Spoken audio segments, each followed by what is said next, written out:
Salve telanautas, bem-vindos de volta, tudo bem com vocês? Eu sou o Heitor Teixeira e tô aqui pra gente falar sobre um assunto lançamento na Apple Plus.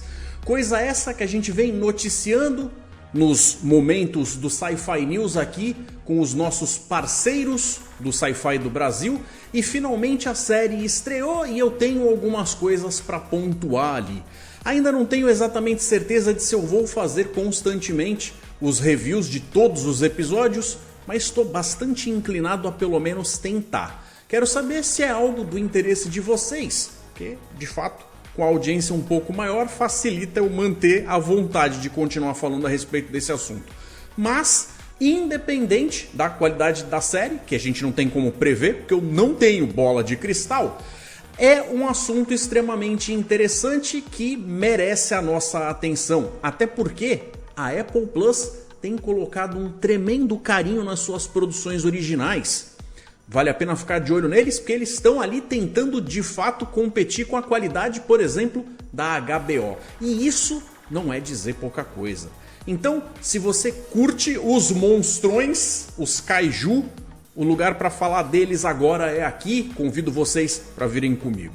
O novo programa de TV do Godzilla da Apple TV Plus, Monarch Legacy of Monsters, é uma peça complementar do Monsterverse. Se você se apega ao lado humano e não aos dos eventos monstruosos em si. A Legendary Pictures agora tem a sua própria série spin-off dentro do Apple TV Plus, que tem como objetivo capturar os corações dos fãs de monstros gigantes do universo cinematográfico compartilhado da produtora. Os filmes lançados até agora têm dois jeitões básicos de serem feitos.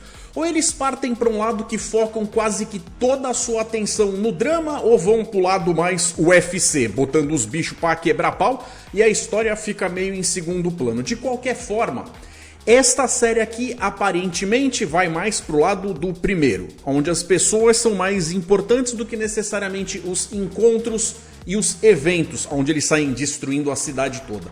Agora, se você não curte esse lado, talvez vá achar a série até bem chata. Evidentemente tem um monte de filmes desses que colocam os monstrões lá, mas eles focam em toda uma história pregressa do que acontece no drama dessas pessoas antes de fato mostrar o monstrão fazendo suas monstrices, como se fosse uma construção dramática para fazer a gente se importar com os personagens e quando eles aparecem ser uma coisa realmente arrebatadora. Às vezes funciona, mas nem sempre.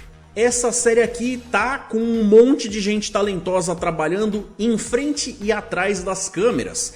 E ela tem um jeitão de ficar saltando cronologicamente para frente e para trás, que pode ser visto por algumas pessoas como um charme ou um tempero a mais, mas também dificulta um pouquinho, vou confessar. Para você acompanhar exatamente o que está acontecendo, quem é quem e qual é a relevância do que uma coisa afeta na outra com o decorrer da história.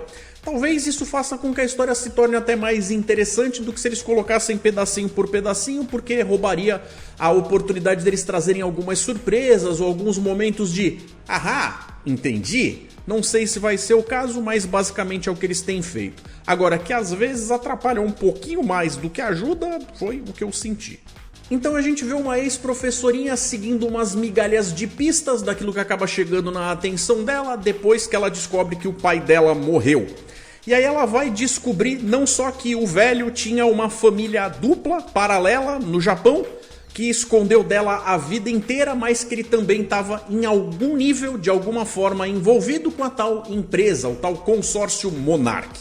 Que a gente já ouviu esse nome em outras produções desse universinho que eles estão criando, mas às vezes fica uma coisa meio nebulosa, porque essa aura de mistério faz parte justamente de dar a graça e o tempero que eu tô falando para as coisas que vão se desenrolando no por trás do filme.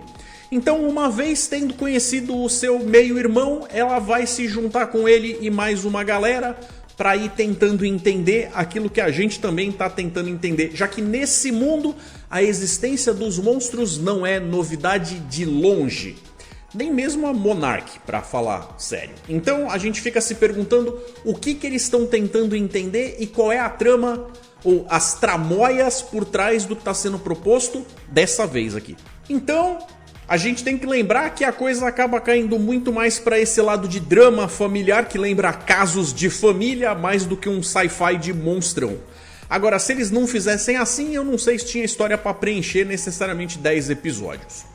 Logo de cara já fica bastante evidente que o foco é colocado na vida cotidiana das pessoas, que em um mundo onde o surgimento de monstros desse tipo é visto como mais um tipo de catástrofe natural, as pessoas acabam tendo inclusive planos de fuga e esquemas para chegarem em abrigos em momentos de alerta, com direito inclusive de vez em quando aquilo ser apenas um ensaio, para poder fazer a galera treinar para um momento onde o bicho pega de verdade. E quando eu digo bicho, é o bicho mesmo.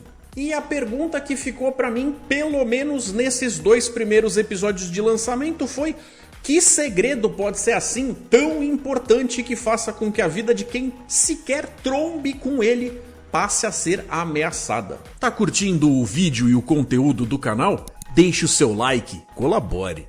Inscreva-se, vai ser muito bom ter você com a gente. E ative as notificações, eu agradeço. Galera, como eu tô falando pra vocês, é uma tentativa de fazer o review dos 10 episódios. Aparentemente a gente não tá com um calendário muito lotado aí pra frente e essa aqui parece ser uma boa opção pra gente ter uma coisa bacana aí do nosso agrado pra conversar. Então vou deixar o convite pra vocês participarem disso aqui com o Momento dos Telanautas. O que vocês acham? Será que eu vou ter gente suficiente pra fazer esse quadro do programa andar? De qualquer forma, quem tiver interessado, a partir dessa sexta-feira agora a gente já vai ter um novo episódio. E se vocês quiserem comentar as coisas desses 2 primeiros aqui, é só dar uma olhada nas regras que eu vou deixar na descrição desse vídeo. Se tiver gente suficiente participando, a gente leva adiante. Se não, infelizmente, eu vou seguir falando sozinho mesmo. A partir desse ponto, então, vou falar a respeito das coisas com alguns spoilers. Lembrando que eu vou dar spoilers também de outras produções do tal Monsterverse da Legendary. Afinal, o que é a tal Monarch? Ela já apareceu antes? A Legendary Pictures vem construindo esse universo compartilhado cheio de monstrões desde Godzilla de 2014. Desde então, nos deu todos os monstros clássicos, incluindo Ghidorah, Mothra, Rodan e, é claro, o Kong. A série Legacy of Monsters então joga a atenção muito mais em cima das pessoas que resolvem encontrar para estudar ou talvez até proteger essas criaturas do que necessariamente nas criaturas em si, com o quebra-pau delas o tempo todo rolando e a destruição comendo solta. Não que isso não vá aparecer, até porque senão eu acho que a galera ia infartar de querer assistir uma série dessas sem ver justamente aquilo que faz a coisa ser mais legal, que são os monstros em si. Mas aqui eles colocam justamente a ideia de você ver aquilo que normalmente não é contado em filmes, porque lá o tempo é muito reduzido e quando eles só focam naquilo, o filme fica sem graça pra caramba. Então a tal da Monarch é uma espécie de consórcio que aparece por trás disso já faz algum tempo. Eventualmente, com apoio do exército dos Estados Unidos, essa patota acaba virando uma espécie de conglomerado de cientistas que tem gente do mundo todo. E é claro, só para ter graça. Eles estão sempre trabalhando nas sombras, escondendo da população o que eles descobrem a respeito dos tais dos mutos, que é uma sigla que traduzindo ficaria organismos terrestres massivos não identificados. E eu acho que qualquer um identifica muito rapidinho quando o Godzilla aparece no horizonte, só dizendo. Quem é fã da franquia já viu o tal do Randa sendo interpretado pelo John Goodman, que aparece aqui bem no comecinho, desde lá atrás do Skull Island. E embora essa galera normalmente jure de pé junto que a intenção deles é sempre a melhor, para proteger esses bichos e fazer a situação ficar da melhor forma possível, fica bastante evidente que eles estão tentando arranjar um jeito de transformar os bichos em armas preferencialmente controláveis. Porque aí é uma vantagem bélica e tanto, e ninguém pode negar. Uma das primeiras missões da Monarch foi no filme do Kong, Ilha da Caveira de 2017. Onde depois do fiasco da operação, as informações sobre o acobertamento acabam vazando para a imprensa. Em 1999, o evento que acabou sendo conhecido como Dia G, o Dr. Ishiro Serizawa, que é feito pelo Ken Watanabe, viaja para as Filipinas para estudar um misterioso desabamento que escalou os restos de um muto que se assemelha à mesma espécie do Godzilla. que, por falar nele, toca um caos absoluto em São Francisco. E aí a Monarch passa a colocar todos os seus esforços para tentar arranjar um jeito de deter bichos que nem ele. Então esse tiozinho, o Serizawa, acaba, depois de passar anos estudando a situação, ele entende que de vez em quando o tal do Godzilla sai da hibernação justamente para lutar com outros mutos, outros bichões, outros kaijus que aparecem como se fosse um jeito da natureza entrar em equilíbrio com ela mesma. E aí ele percebe que não adianta você jogar uma bomba atômica nos bichos, que eles só absorvem aquilo e ficam mais fortes. Então talvez o jeito seja deixar a natureza fazer o que a natureza sabe fazer e deixar o Godzilla fazer o que o Godzilla tem que fazer. É aí que sai aquela frase famosa onde ele fala: deixa eles brigarem. O Godzilla, que mais uma vez esteve adormecido desde sua batalha com o rei Ghidorah e se tornou o novo rei dos monstros, ressurge para enfrentar o único outro Motu que é digno do apelido de Rei, em Godzilla vs Kong de 2021, onde a Monarch desempenha um papel muito mais misterioso no Monsterverse.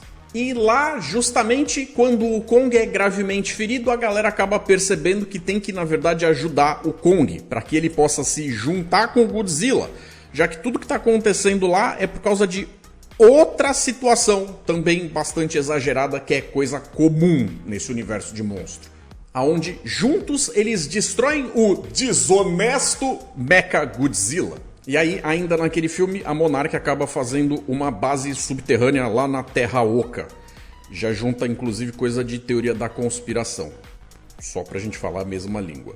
Claro, como nem tudo é preto no branco, a gente acaba vendo que dentro da Monarch tem gente boa, tem gente ruim, algumas de fato tentando fazer a situação seguir pelo melhor caminho, tentando fazer com que os bichos sejam respeitados e exista um equilíbrio ali no meio, mas também tem os bandidinhos, aqueles que só querem saber de crescimento profissional e econômico para trazer poder para a mão deles. O que é um clássico da ficção, não dá nem para dizer que é um clichê que a gente nunca viu, mas que funciona até bem quando é bem explorado. E mesmo tendo esse quesinho de algo clichê, para uma série tão bem feitinha como o que foi mostrado nesses 2 primeiros episódios, isso não deve ser o suficiente para espantar o seu interesse pela série. Que tá com uma qualidade cinematográfica com certeza, porque a Apple tá mandando bem. Como eu falei, esse é um universo que já tem histórico, eles meio que pedem por certos exageros que em outras obras seria facilmente encarado como uma tremenda trecheira. Mas aqui eles estão seguindo por um caminho onde tratam esses assuntos de uma forma que apresenta tudo de bastante bom gosto. Vamos ver aí o que o futuro nos reserva. Os 2 primeiros episódios de Monarch Legacy of Monster estão disponíveis para transmissão no Apple TV+. Novos episódios estreiam às sextas-feiras, culminando com um final em 12 de janeiro. Esse primeiro vídeo então cobriu esses 2 episódios muito mais pelo fato de dizer pra vocês: começou, tem seus problemas, mas também tem muita coisa boa pra curtir, do que necessariamente eu pegando item a item pra esmiuçar e poder falar pra vocês um review detalhado que fosse mais um recap do que outra coisa, mas eu quero saber o grau de interesse da minha audiência linda. Então, por favor, comentem, dedinhos do teclado assim. Conversem com o tio Heitor. Por hora eu vou ficando por aqui, deixo 2 sugestões de vídeo para vocês continuarem curtindo o meu conteúdo. Inclusive tem um aí falando a respeito de Cyberpunk, Edge Runners, que eu recomendo bastante vocês assistirem. Um forte abraço, galera, e até mais.